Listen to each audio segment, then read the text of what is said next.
এখন আমরা যে সময়ের মধ্যে দিয়ে চলেছি, এই সময়ে যে কোনো ছেলে বা মেয়ের তার অতীত জীবনে কিছু না কিছু সম্পর্ক থাকতে পারে। এটা খুব স্বাভাবিক ব্যাপার। যে কোনো মেয়ে তার বিয়ের আগে তার প্রেমিক থাকতে পারে, বা যে কোনো ছেলে তার বিয়ের আগে তার প্রেমিকাও থাকতে পারে। এটা হওয়াটা স্বাভাবিক। এটা এখন একটা নিত্য নৈমিত্তিক ব্যাপারের মধ্যে পড়ে গেছে। কিন্তু একটি কিছু কথোপকথন আমি তুলে ধরব। একটি ছেলে একটি মেয়ে, তারা স্বামী স্ত্রী হলো, নতুন ফুলশয্যার রাতে তাদের মধ্যে কি কথা হয়েছিল। দুজনেই অতীত জীবন রয়েছে কিছু, এটা তাদের মধ্যে রয়েছে। কিন্তু তাদের মধ্যে কথোপকথনটা কীরকম হয়েছিল সেটা আপনাদের সামনে তুলে ধরছি। তাহলে আপনারা বুঝবেন যে সময় এখন কীরকম হতে চলেছে বা হচ্ছে। ফুলশয্যার রাত। স্ত্রী বলল, আমাদের দুজনেরই অতীত জীবন সম্পর্কে জানা প্রয়োজন।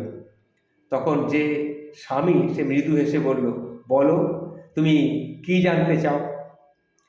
না, এই যে আপনার জীবনে কেউ ছিল কি না। ও তাই? তা এটা কি জানা খুব প্রয়োজন? হ্যাঁ হ্যাঁ, আপনি চাইলে এড়িয়ে যেতেই পারেন, কিন্তু আমি বলতে চাই।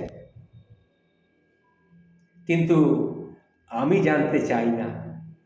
তখন বউ অবাক হয়ে, মানে স্ত্রী অবাক হয়ে বলল, সে কি, আপনার বউয়ের অতীত জীবন কি ছিল না ছিল আপনি জানতে চান না? তখন বর বলল, না, আমি এটা জানতে চাই না। তখন তার স্ত্রী বলছে, আসলে এতে করে আমাদের দুজনেরই একে অপরকে মেনে নিতে একটু সুবিধা হতো, তাই নয় কি? তখন তার স্বামী বলছে, এটা তোমার খুব ভুল ধারণা। তোমার কি মনে হয় স্বামী স্ত্রী একের অপরের অতীত জীবন মেনে নিতে পারে? কখনো পারে না। তোমার আগের সম্পর্ক থেকে থাকলেও সেটা আমি কখনোই স্বাভাবিকভাবে মেনে নিতে পারবো না। যতই মুখে বলি না কেন ব্যাপারটা অতীতের ব্যাপার, ম্যাটারটা অতীতের ম্যাটার, কিন্তু তবুও আমি মেনে নিতে পারবো না। কিন্তু সামান্য মনোমালিন্য হলে সেই সব অতীত ভীষণভাবে আমাকে ব্যথিত করে তুলবে। তখন তার স্ত্রী বলতে, তার মানে তুমি কি বলতে চাইছো কি? ধরো তোমার সম্পর্ক ছিল কারুর সঙ্গে, তোমরা একসাথে হাত ধরে ধরে হেঁটেছ, শাড়ি পরে তার সঙ্গে সেজেছ, তার সাথে হেসে হেসে কথা বলেছ, তার কথা ভেবে চোখের জলও ফেলেছ, হতেই পারে। কিন্তু যখন আমার জন্যে সাজবে, তখন না চাইতেও আমার ভাবনায় আসবে, যেভাবে তুমি প্রাক্তন প্রেমিকের জন্য সেজেছিলে ঠিক সেইভাবে, যেভাবে তার সঙ্গে হেঁটেছিলে আমার সঙ্গেও ঠিক সেইভাবে হাঁটবে। এসবের যদি করতে পারো, মনে এসব শুনলে মনের ক্ষতটা বাড়বে। আমি কি বোঝাতে চাইছি বুঝতে পেরেছো কি? হ্যাঁ পারছি, একটু একটু পারছি, কিন্তু তাই বলে আমরা একে অপরের অতীত জীবনটা জানবো না? দেখো, সত্য এবং অতীত দুটোই কিন্তু জীবনকে কষ্ট দেয়। অতীত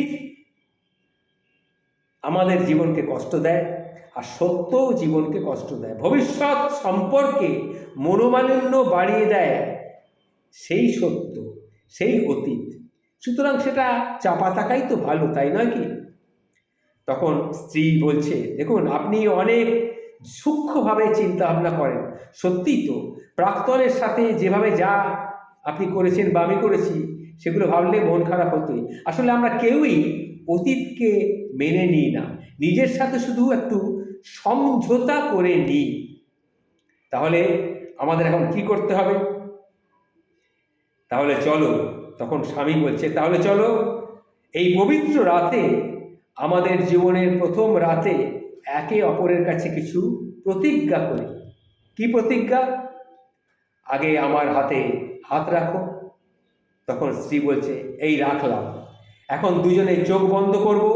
এরপর প্রাক্তন প্রেমিকের জন্য নিজের শেষ অনুভূতিটুকু বিসর্জন দিয়ে নতুনভাবে আমরা জীবন শুরু করব। কোনো পিছুটান থাকবে না, যেখানে শুধু আমরা থাকব। অতীতের ছোঁয়া সেখানে আমরা লাগতে দেব না। একথার পর স্বামী স্ত্রী দুজনের চোখ বন্ধ করলো, একে অপরের হাতে হাত রাখলো, একে অপরের প্রাক্তন স্মৃতিকে বিসর্জন দিয়ে নতুন জীবনের সাক্ষী হলো।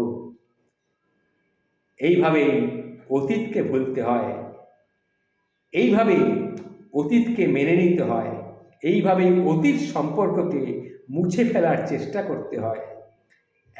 একে অপরকে অতীতটা জানিয়ে কিন্তু নয়। নমস্কার বন্ধু, এই যে কথাগুলি বললাম এগুলো খুব মনস্তাত্ত্বিক কিছু কথা। এগুলো আমি আমার এক বন্ধুবর সুজিত কুমার দত্তের কাছ থেকে পেয়েছিলাম, সেগুলো আমি আমার মতো করে আপনার সামনে তুলে ধরলাম। নমস্কার, ভালো থাকবেন।